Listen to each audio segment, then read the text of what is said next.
মানুষ যখন গুনার কাছ থেকে বাঁচতে পারে তখনই তার দ্বারা ইমানের হেফাজত হয়।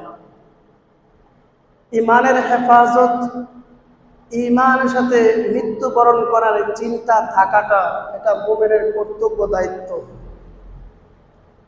বর্তমানে মানুষের মধ্যে যেটা দেখা যায়, যদি টাকা পয়সা নিয়ে, বিল্ডিং দালান কোঠাল নিয়ে, দুনিয়ার আধিক্য প্রাচুর্য নিয়ে থাকতে পারে, মনে করে এটার মধ্যে সফলতা।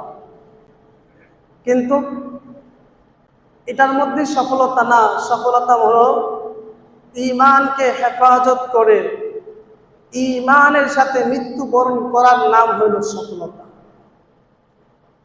ঈমানের হেফাজত করা, ঈমান নিয়ে মৃত্যুবরণ করা, কয় জিনিস? দুই জিনিস। ঈমানের হেফাজত, ঈমান নিয়ে মৃত্যুবরণ করা, এটার নাম কি? সফলতা।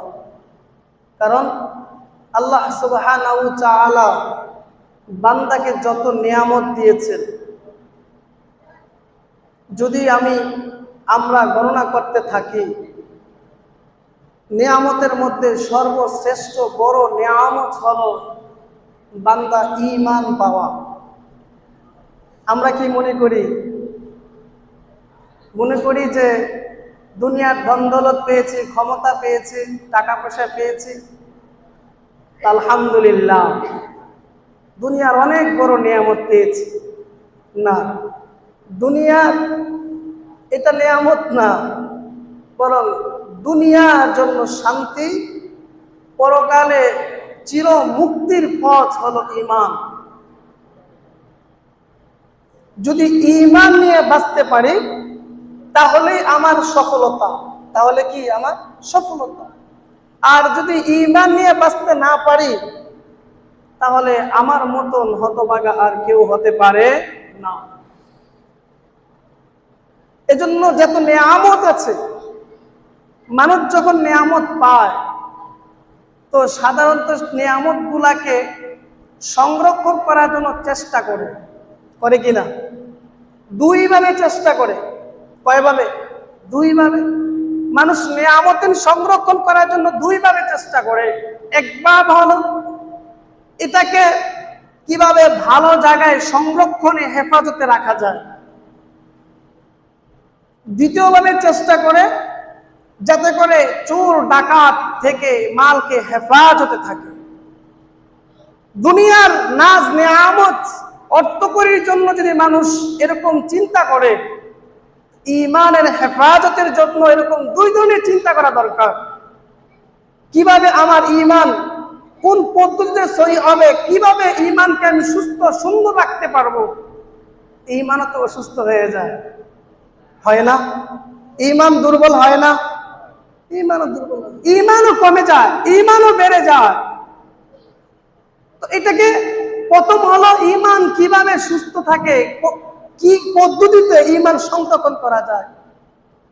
দুই নম্বর হলো আমি আমার ঈমানকে যাতে করে কেউ চুরি করে না নিতে পারে, এজন্য চিন্তা ফিকির করা, সংরক্ষণের ব্যবস্থা করা। ঈমানকে চুরি করেও নিয়ে যায়, ঈমান চোরও আছে। যদি ঈমানের পদ্ধতি, ঈমান হেফাজতের নিয়ম নীতি, ইবাদতের মাধ্যমে আল্লাহ তাআলা ঈমানকে সংগ্রহ করে রাখবেন। সুবহানাল্লাহ। আর ঈমানকে ডাকাত থেকে বাঁচানোর জন্য, চোর থেকে বাঁচানোর জন্য এটাও আমার পদ্ধতি শিখতে হবে, সেটাও চেষ্টা করতে হবে রক্ষা করার জন্য ডাকাত থেকে। ঈমানের আবার ডাকাতি আছে নাকি? দুনিয়ার ধন সম্পদ ডাকাত নিয়ে যায়, নেয় না? কথা বুঝেন না? নেয় কিনা? ঈমানকেও চুরি করে নিয়ে যায়। ঈমানও ক্ষতিকর দুইটা জিনিস আছে। কয়টা জিনিস? দুই জিনিস ঈমানের বিপদ। কয় জিনিস? বলি কয় জিনিস? দুই জিনিস। ভাই, আমি মসজিদে আসছি, নামাজ পড়তেছি, ঈমানদার দাবি করি, তো এই ঈমানের মর্যাদা তখন পাবো, এই আমলের আমি যদি ব্যাংকের মধ্যে অ্যাকাউন্ট না করি, তাহলে কি ব্যাংকে টাকা রাখলে এই টাকা কি পরে পাওয়া যাবে? কথা বলেন। আমার মূল ধন হলো ঈমান। ঈমান নামে অ্যাকাউন্ট যদি আমার না থাকে, তা আমার হজ, আমার কুরবানি, নামাজ, রোজা, দান, সদকা, ইবাদত কোনো কিছুই তার কোনো কাজে আসবে